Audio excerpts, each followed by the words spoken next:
अच्छा जी, सोने की कीमतें आपको पता है कितना बढ़ गई हैं, सोना ऊपर से ऊपर जाता जा रहा है। अब लोग वैसे रियल स्टेट का सेक्टर तो पूरा ठप है, मुल्क में नहीं चल रहा, बिल्कुल बैठा हुआ है। फिर डॉलर में लोगों ने इन्वेस्ट किया हुआ था, अब ऐसा लग रहा है कि दो चीज़ें इसलिए भी बढ़ रही हैं क्योंकि लोग अपना पैसा कन्वर्ट कर रहे हैं into gold and silver also and also into equity market, stock market. हाँ, स्टॉक मार्केट में भी कर रहे हैं, लेकिन since we are talking about gold here, let's talk about gold. हाँ, so 4 लाख से ऊपर एक वक्त में पहुंच गया था और पहुंच गया है। रियाज आंडी हमारे साथ मौजूद हैं और उनसे हम मजीद बात करते हैं।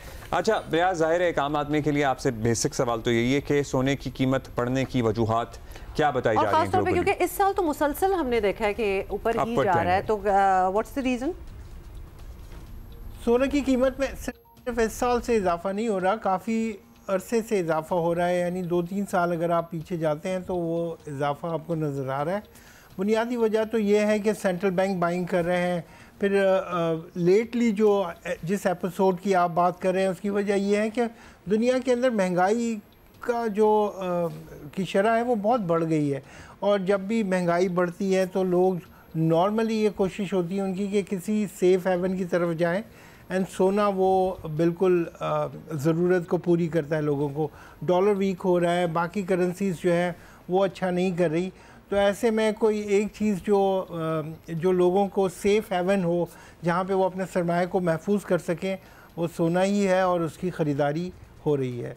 एंड यही वजह है कि उसकी कीमत हम देख रहे हैं कि रोज़ बरोज़ बढ़ती जा रही है। अच्छा, कहाँ तक जाएगी ये भी एक अहम सवाल है। हाँ, बिकॉज जो शादी ब्याह के लिए सोना जो लेना होता है वो तो परेशान लोग हैं, लेकिन वो लोग जो यूजुअली फॉरेन करेंसी में इन्वेस्ट करते थे पहले, अब वो सोने में इन्वेस्ट करें, which is actually always better.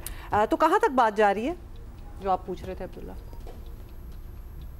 बिल्कुल, जो जियोपॉलिटिकल टेंशन है इस वक्त अमेरिका के अंदर भी फिर से एक डेडलॉक हो रहा है, और इस दफ़ा डेडलॉक बजट सीलिंग की वजह से नहीं है। पहले ये होता था कि जो बजट है उसकी सीलिंग बढ़ाई जाए, इस दफ़ा ये है कि वो बजट का ख़र्च कहाँ पे होगा, तो ये डेडलॉक पिछले डेडलॉक से ज़्यादा सीरियस है।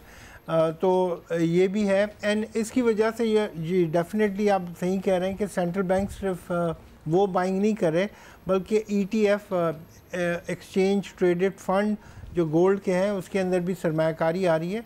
तो यस, ये कि एक ओवरऑल एपेटाइट जो है वो सोने की वो बढ़ती जा रही है, एंड कहाँ तक जाएगा मेरा गैस भी इतना ही सही होगा जितना आपका गैस होगा, लेकिन आम ख्याल है कि ये $5,000 फ़ी आउंस तक जा सकता है।